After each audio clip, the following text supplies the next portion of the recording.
Morning class, कैसे हैं आप लोग। आज का मोटिवेशनल कोट है, लग चुकी है तलब अब मंजिल को पाने की, लग चुकी है तलब अब मंजिल को पाने की, अब खुद को आग में झोंकना होगा। एग्जाम कहती है मारा जाएगा, हौसला कहता है देख लेंगे। तो कल हम लोग क्लास कर रहे थे, कुछ हम लोग का टेक्निकल इशू की वजह से हम लोग क्लास रोक दिए थे बीच में ही। आज हम लोग क्लास वहीं से स्टार्ट करते हैं। आज का क्वेश्चन है, चौथा क्वेश्चन है,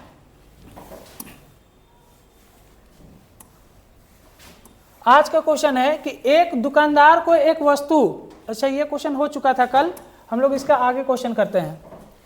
एक महिला ने 4 वर्षों के लिए प्रति वर्ष 7.5% की साधारण ब्याज की दर पर 85,000 रुपये का निवेश किया है और 4 वर्ष के बाद उसे कितने राशि प्राप्त होगी। ये सारे क्वेश्चन एएलपी टेक्नीशियन में आया हुआ क्वेश्चन है, ये आपके जीडी के लिए भी इंपॉर्टेंट है। ठीक, तो एक महिला 4 वर्ष के लिए 7.5% की दर पर कितना पैसा डाली है, 85,000 डाली है, तो 4 वर्ष के बाद इसको कितना राशि प्राप्त होगा।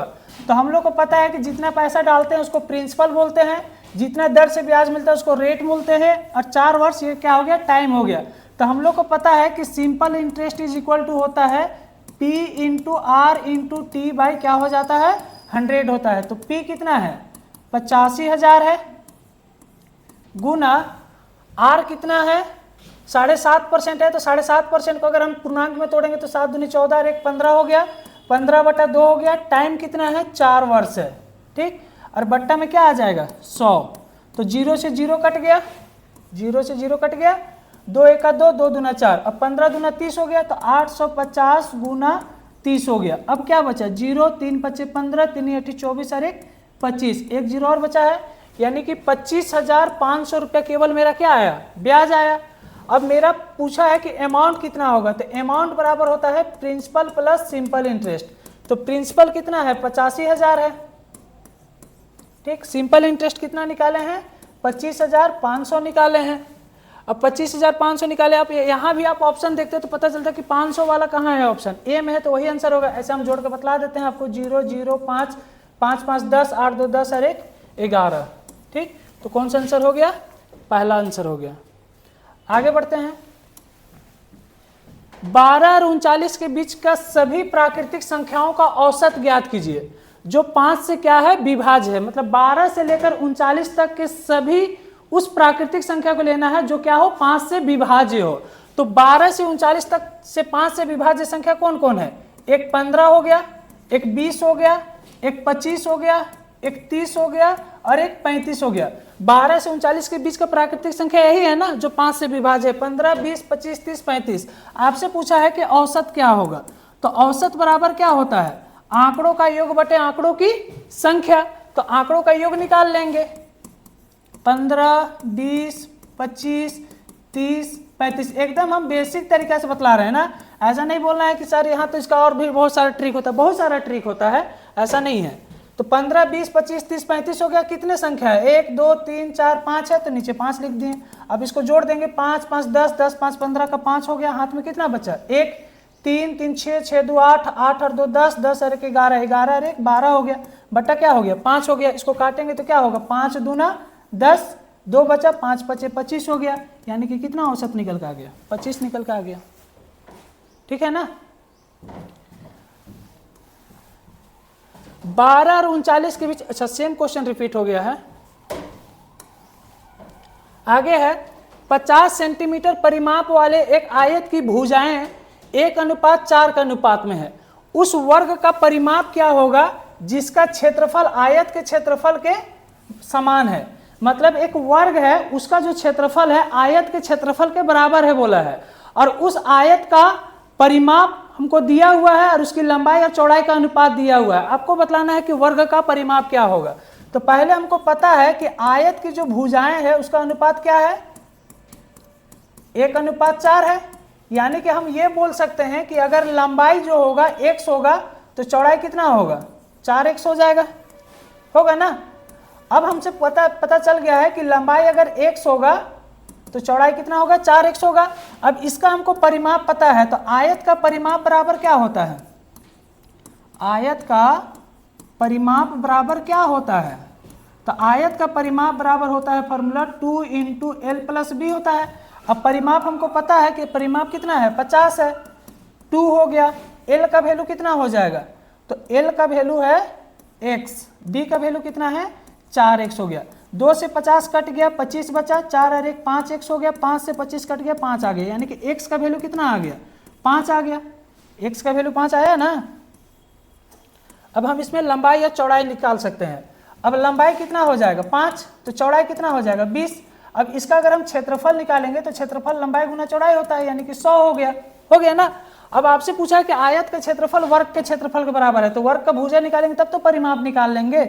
तो हमको पता है कि वर्ग का जो क्षेत्रफल है वो आयत के क्षेत्रफल के बराबर है, तो वर्ग आयत का क्षेत्रफल कितना निकाले हैं 100, तो वर्ग का क्षेत्रफल बराबर होता है भुजा स्क्वायर, होता है ना। 100 हो गया, तो भुजा बराबर क्या हो जाएगा, तो √100 यानी कि 10 निकल के आया।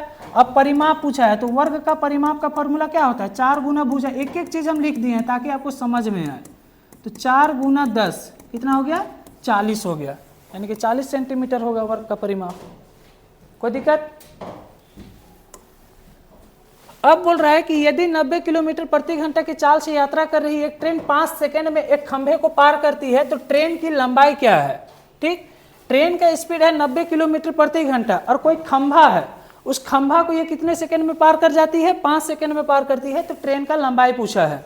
तो ट्रेन का लंबाई हमसे पूछा है, तो ट्रेन कोई खंभा को अगर पार करेगी तो ट्रेन अपना जितनी भी लंबाई की होगी उतनी ही लंबाई उसको चलना पड़ेगा, क्योंकि खंभा का तो कोई लंबाई होता ही नहीं है, तो ट्रेन अपना जितना लंबा होगा उतना ही लंबाई इसको चलना पड़ेगा।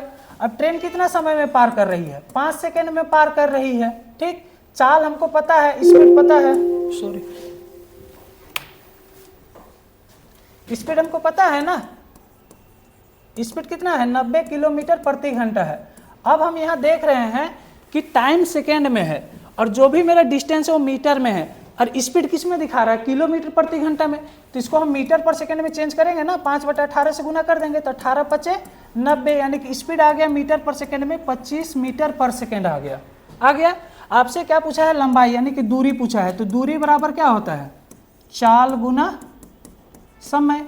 चाल है आपका 25, समय लगा है 5 सेकंड, 25 × 5 = 125 सेकंड लगेगा, मतलब 125 मीटर का ट्रेन होगा। बात समझ में आ गया। आगे है, नयन एक कार्य को 25 दिन में कर सकता है, तरुण नयन से 25% अधिक दक्ष है, यानी कि कार्य कुशल उसका ज्यादा है, तो तरुण द्वारा उसी कार्य को करने के लिए कितने दिन लिया जाएगा। बोल रहा है कि अगर नयन कोई भी काम को करने के लिए जाएगा तो अकेले कितना दिन में निपटा देगा 25 दिन में निपटा देगा। अब बोल रहा है कि तरुण का जो इफिशियंसी है नयन से क्या है 25% ज्यादा है, तो हम यहाँ तरुण लिखते हैं और यहाँ क्या लिखते हैं नयन लिखते हैं। तो तरुण है नयन है, तरुण का जो इफिशियंसी है नयन से क्या है 25% ज्यादा है, तो 25% का फ्रिक्शन क्या हो जाएगा 1/4। अगर इसका इफिशियंसी 4 होगा तो इसका इफिशियंसी कितना हो जाएगा 5 होगा। अब हमको ये इफिशियंसी निकल गया है, और जब इफिशियंसी को हिंदी में क्षमता बोलते हैं, ठीक, यानी कि नयन जो है टोटल काम कितना किया होगा, तो टोटल वर्क निकालने के लिए होता है टोटल डेज इनटू इफिशियंसी होता है। टोटल कितना दिन काम किया है नयन 25 दिन, और नयन का इफिशियंसी कितना है 4, यानी कि टोटल जो काम होगा कितना काम होगा 100 होगा, यानी कि समझिए कि फैक्ट्री में 100 कुर्सी बनाना होगा। अगर अब तरुण जाएगा अकेले इस काम को करने के लिए तो कितना समय लगेगा, तो समय हमको तरुण का निकालना है तो तरुण का ही इफिशियंसी लेंगे, जिसका समय निकालना रहेगा हम उसी का इफिशियंसी लेंगे। तो समय बराबर क्या होता है, समय बराबर होता है total work by efficiency. Total work कितना है 100 है, इफिशियंसी कितना है 5 है, काट दिए कितना आ गया 20 आ गया, यानी कि कितना दिन में कंप्लीट कर देगा 20 दिन में कर देगा। अब आगे बढ़ते हैं, x में से x का 90% घटाने पर प्राप्त मान x को किससे गुना करने पर प्राप्त मान के बराबर होगा। बोल रहा है कि x में से x का 90% अगर घटाने पर प्राप्त जो भी मान आएगा x को हम किससे गुना करेंगे, x को किससे गुना करने पर प्राप्त मान के बराबर आएगा। तो हम निकाल देते हैं x में से घटाने, x का कितना घटाना है 90% घटा देंगे, तो x में अगर x का 90% घटाते हैं तो x को किससे गुना करने पर प्राप्त मान के बराबर आएगा, तो इसको निकाल देते हैं। इसका वैल्यू x हो गया, x का मतलब गुना, सॉरी का ही लिखिए 90 परसेंट हटाएं, डिवाइड में 100 आया, 0 से 0 कट गया तो क्या बचा, x माइनस 9x बटा 10 बच गया। यानी कि जो बचा है वैल्यू ये 10x माइनस 9x बटा 10 बचा है। अब 10 में 9 गया तो x बचा, x बटा 10 हो गया। यानी कि हमको बोल रहा है कि x को आप किससे गुना कीजिएगा कि इतना आ जाएगा, तो x को किससे गुना करना होगा, तो 0.1 से ही गुना करना होगा, तब ना पॉइंट हटाएंगे तो 10 आ जाएगा, यानी कि x बटा 10 आएगा। तो किससे गुना करना होगा, 0.1 से। आप ऐसा समझिए, x को आप 1 मान लीजिए, 1 को 10 से भाग कीजिएगा तो कितना आएगा, 0.1 आएगा, यानी कि 0.1 से ही गुना करना पड़ेगा। हो गया ना।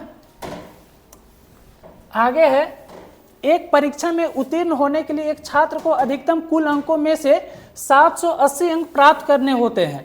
सोनल को 728 अंक मिले और उसे 5% से अनुत्तीर्ण घोषित कर दिया गया है। परीक्षा में एक छात्र द्वारा प्राप्त किए जा सकने वाले अधिकतम कुल अंक कितना है।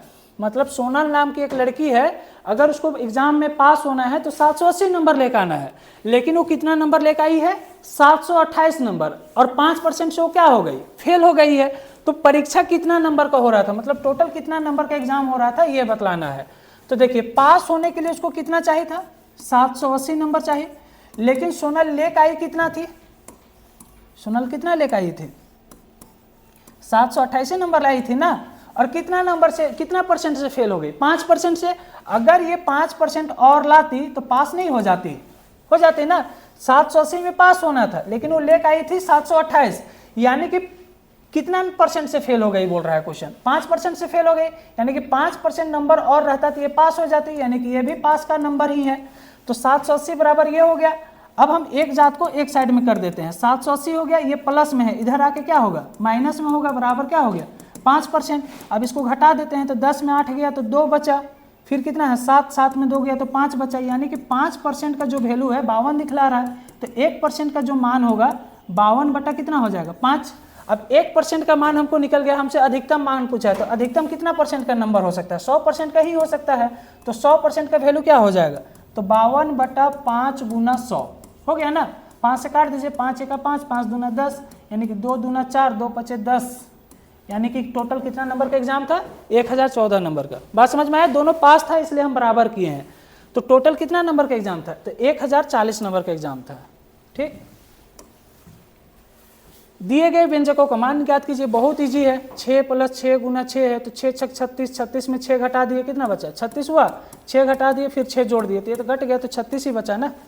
तो बहुत इजी क्वेश्चन था। बोल रहा है, अमित और अमिता की आयु का योग अमिता और अमृता की आयु के योग से 15 वर्ष अधिक है।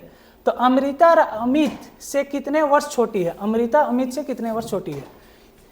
अमित जो है अमिता की आयु, अमित और अमिता की आयु का योग, अमित और अमिता की आयु का योग जो है अमिता और अमृता की आयु के योग से 15 वर्ष क्या है, अधिक है। यानी कि जो अमित है और ये अमिता है, इन लोग का जो आयु का योग होगा, ठीक, अमिता की जो आयु होगा और अमृता की आयु जो होगा, इनके योग से ये क्या है, अधिक है बोल रहा है। कौन अधिक है, ये लोग 15 वर्ष अधिक हैं बोल रहे हैं। अमिता और अमृता की आयु के योग से ये लोग क्या है, 15 वर्ष अधिक है, तो ये लोग अधिक हैं, यानी कि बराबर करने के लिए इधर बराबर करना होगा, 15 करना होगा।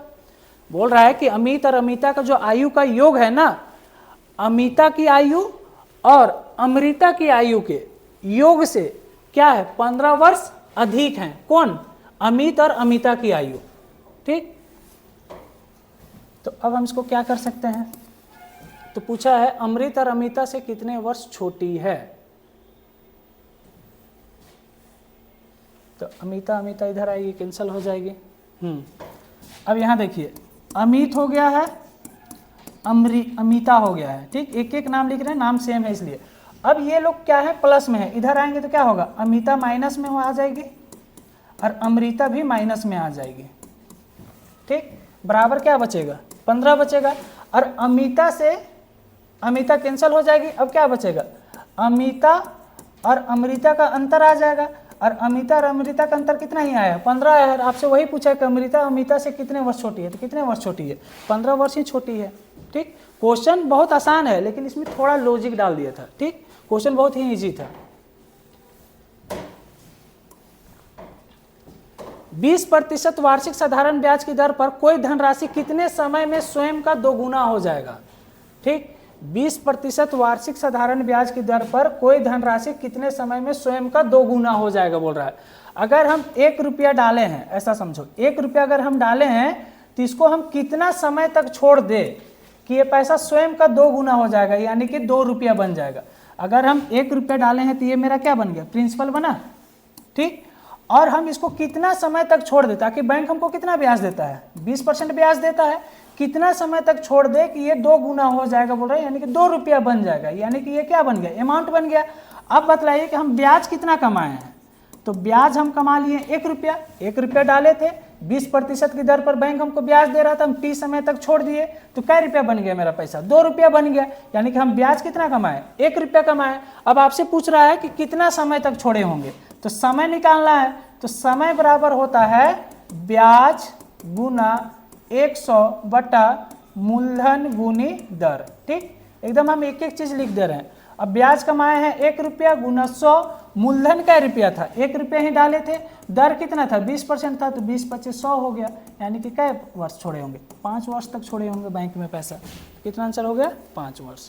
ठीक, तो आज के लिए हम लोग इतना ही रखते हैं, अगले क्लास नेक्स्ट डे। ठीक, थैंक यू।